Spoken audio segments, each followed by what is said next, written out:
তুমি একবারে বেসিক থেকে শুরু করে একবার অফার লেটার পাওয়ার জন্য কি কি রিকোয়ারমেন্ট হওয়া দরকার সেগুলো নিয়ে একটু বলবা।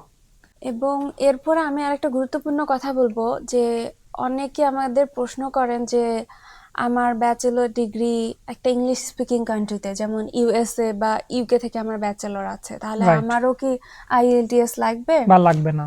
হ্যাঁ, তো এক্ষেত্রে আপনাদের জন্য ছাড় আছে। আর অনেকের একটা কমন প্রশ্ন, এমওআই দিয়ে কি হবে না, এমওআই দিয়ে কি হবে না।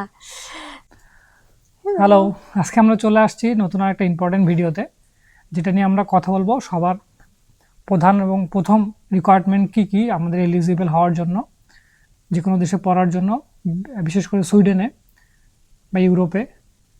এই বিষয়গুলো নিয়ে আমরা আজকে কথা বলবো। তো তুমি একবারে বেসিক থেকে শুরু করে একবার অফার লেটার পাওয়ার জন্য কি কি রিকোয়ারমেন্ট হওয়া দরকার সেগুলো নিয়ে একটু বলবা, ব্যাচেলার এবং মাস্টার্স দুইটার জন্য। হ্যাঁ, তো প্রথমত আমি শুরু করব ব্যাচেলর দিয়ে। সুইডেনের জন্য একটা ভালো খবর হলো যে সুইডেনে আপনার যদি এইচএসসি পাশ করা থাকে তাহলেই আপনি সুইডেনে ব্যাচেলরের জন্য অ্যাপ্লাই করতে পারবেন। এটা হলো একটা ভালো খবর। এবং আপনার অবশ্যই এইচএসসি এবং এসএসসি সার্টিফিকেট লাগবে। আর আপনি যদি মাস্টার্সে অ্যাপ্লাই করতে চান তাহলে এক্ষেত্রে আপনার 4 বছরের ব্যাচেলর কমপ্লিট থাকতে হবে। এরা বলে যে 180 ইসিটিএস। তো আমাদের দেশে যদি 4 বছরের ব্যাচেলর কমপ্লিট করা থাকে তাহলে কিন্তু এই ক্রাইটেরিয়াটা ফিল আপ হয়। ওকে। কিন্তু কিছু কিছু ক্ষেত্রে কিছু কিছু স্পেসিফিক মাস্টার্স প্রোগ্রামে তারা মেনশন করে দেয় যে এত এত ক্রেডিট আপনার ব্যাচেলরে কমপ্লিট থাকা লাগবে। ওকে। তো সেই ক্ষেত্রে আপনার সাবজেক্ট ওয়াইজ সেটা আপনাকে দেখে নিতে হবে এবং আপনি ব্যাচেলরে যা যা পড়েছেন সেটার যে সিলেবাস সেটার সাথে মিলিয়ে নিতে হবে। রাইট। আর এর পরের যেটা আসছে যে আজকে আমি কথা বলবো যে প্রাইমারি যেটা রিকোয়ারমেন্ট অফার লেটার এরপর পাওয়ার আমরা জন্য। জানবো হচ্ছে ইংলিশের যে টেস্ট, হ্যাঁ এটা নিয়ে আমরা কথা বলবো। হ্যাঁ, তো ইংলিশ টেস্টের ক্ষেত্রে এখানে অনেকের অনেক ধরনের প্রশ্ন থাকে যে আইএলটিএসই কি লাগবে, এমওআই দিয়ে কি হবে না, বা আমার পিটিই আছে হবে না, টোফেল দিয়ে কি হবে না। তো আমি শুরু থেকে শুরু করছি। সব থেকে ভালো হয় যদি আপনার আইএলটিএস স্কোর থাকে। আপনার যদি আইএলটিএস থাকে তাহলে পুরো ওয়ার্ল্ডই আপনার জন্য খোলা থাকতেছে। এটা বেস্ট। হ্যাঁ, এরপরে যে পিটি, পিটি আপনি যদি 65+ থাকে সব থেকে ভালো হয়। ওকে। এবং টোফেলের ক্ষেত্রে মিনিমাম 90 এবং 100+ থাকলে সব থেকে ভালো হয়। ওকে। এখন অনেকে বলতেছেন যে ডুওলিঙ্গো দিয়ে হবে কিনা। একটা দুঃখজনক ব্যাপার হলো আমি সেদিন আমাদের ইউনিভার্সিটির ওয়েবিনারে যেটা জানতে পারলাম যে তারা ডুওলিঙ্গো অ্যাকসেপ্ট করছে না।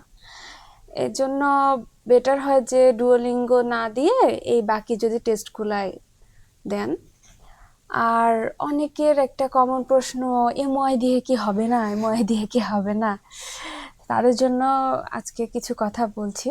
সেটা হলো যে দুঃখজনক ব্যাপার হলো আমাদের দেশের যে পাবলিক ইউনিভার্সিটি, আমিও একটি পাবলিক ইউনিভার্সিটি থেকে পড়েছি, এইসব ইউনিভার্সিটি এবং আমিও কিন্তু আমার ইউনিভার্সিটি থেকে এমওআই সার্টিফিকেট পেয়েছি।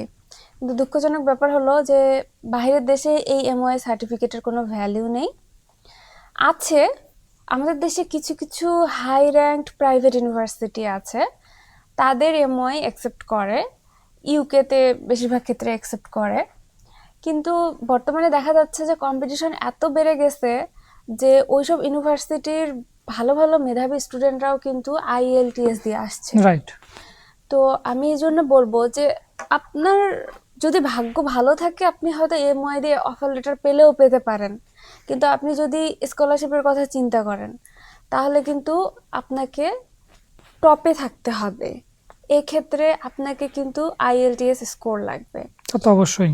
হ্যাঁ, রিস্ক যদি নিতে না চান যে আমি যাবই, আমাকে কমিউনিকেশনের দিক দিয়ে নিজেকে স্ট্রং হইতে হবে, আমার ক্যারিয়ার নিয়ে স্ট্রং হইতে হবে, তো এই ধাপটা আসলে বেসিক ধাপ আপনাদেরকে ফেস করা উচিত। এটা নিয়ে আমরা তর্ক বিতর্ক না যাই।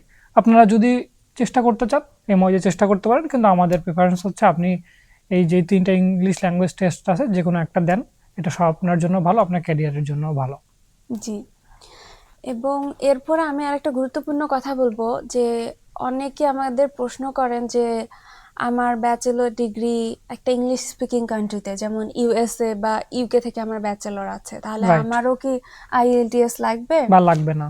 হ্যাঁ, তো এক্ষেত্রে আপনাদের জন্য ছাড় আছে যে আপনারা যদি প্রমাণ করতে পারেন যে আমার ব্যাচেলর ডিগ্রি আমি ইংলিশ মিডিয়ামে একটা ইংলিশ স্পিকিং কান্ট্রি থেকে করেছি, ইউকে বা ইউএসএ থেকে, এবং সেটার যদি আপনি প্রুফ দেখাতে পারেন, তাহলে সেক্ষেত্রে কিন্তু আপনার এই যে ইংলিশ স্পিকিং বা আইএলটিএস এই টেস্টগুলো কিন্তু আপনার দেওয়া লাগে না।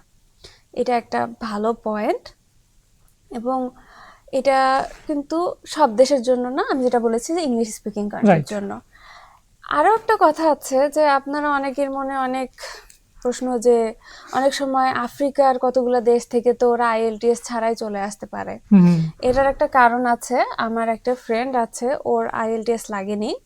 এর কারণ হলো যে ওদের দেশটা মানে ইউকে দ্বারা শাসিত ছিল, মানে উপনিবেশ ছিল, এই জন্যে ওরা কিন্তু স্কুল কলেজ ইউনিভার্সিটি ওদের ইন্টারন্যাশনাল মানে ন্যাশনাল লেভেলে ওদের যে ল্যাঙ্গুয়েজটা, এই ল্যাঙ্গুয়েজটা কিন্তু অলরেডি ইংলিশে ছিল। তো যাই হোক, আজকে অনেক কথা বললাম, আশা করছি আপনারা আপনাদের প্রশ্নের উত্তর পেয়ে গেছেন। এটাই হলো আপনাদের প্রাইমারি রিকোয়ারমেন্ট।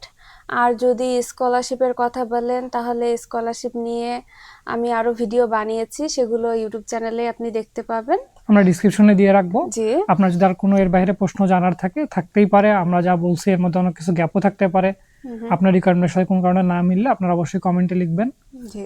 আমরা রিপ্লাই দিব। আর কি ভিডিও জানতে চাচ্ছেন সে বিষয়ে আপনারা কমেন্টে লিখবেন, আমরা বিস্তারিত জানাবো। ধন্যবাদ।